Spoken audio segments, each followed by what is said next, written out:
How's it going, guys? We're back at the Cobb Barndominium.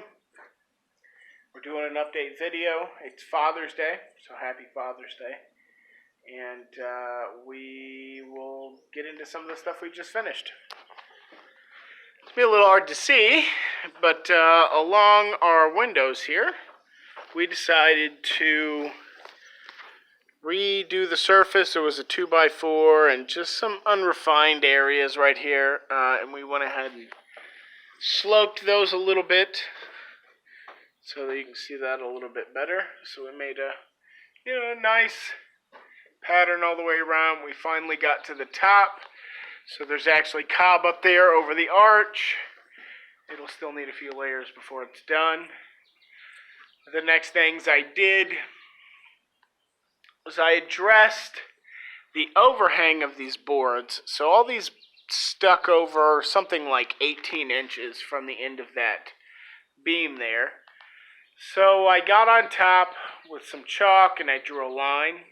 Just took a random pattern on each side and made sure I tapered it towards the bridge, or the catwalk, whatever you want to call it.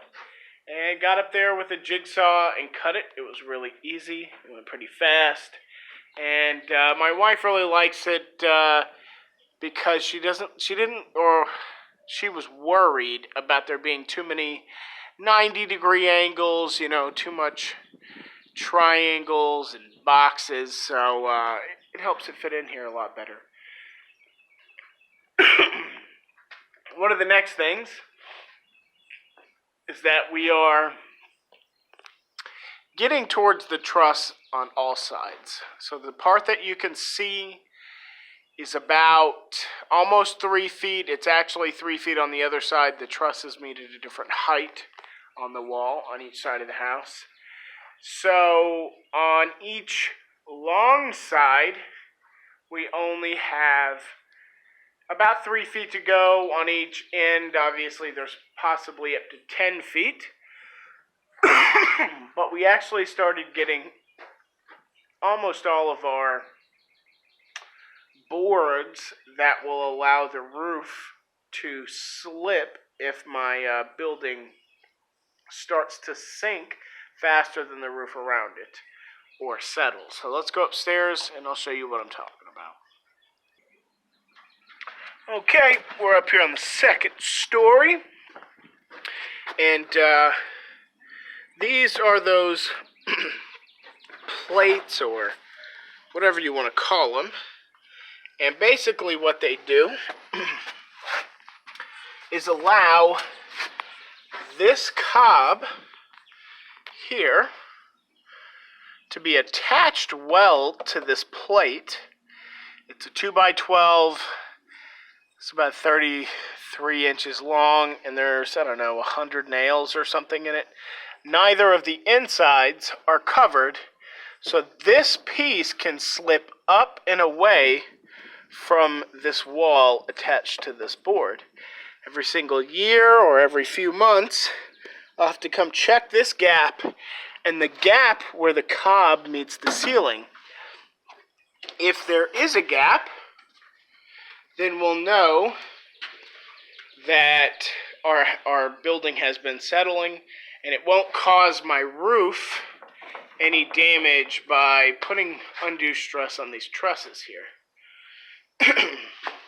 As you can see, looking around, we are almost done with all of the plates. We've got a few more to go where we didn't get the cob built up high enough. Just another look at our little corner window here. We just got this board installed here. You can see on the top there is a layer of cob, and it's where this window is. It's at a 45-degree angle looking down, so you'll have plenty of access looking out this window as you approach it. But what you can see is actually holding it. It's just a 2x12. It's about 8 feet long. It goes into the cob on each side. There's, 250 nails on it. We like to cover the top, wait a little bit, let this cob solidify, and give us some stability so this board doesn't bow as we put another layer on. And it's only been about 36 hours since this cob was put on. And in Texas in the summer, that's all it takes. This cob is a little damp on top, but it's absolutely hard enough to put another layer on. It's already given some structural integrity to that board. And on our hottest days, sometimes it only takes 5 or 6 hours when it's 105 outside. So even though it's miserable work, it's not bad cobbing in the summer. It goes fast. So here's a top view of how I cut with the jigsaw. On this side, you can still see my chalk mark. Did it very easy. I didn't even go particularly slow. I'll drag a rasp, do a little sanding on this side. And that'll be about it.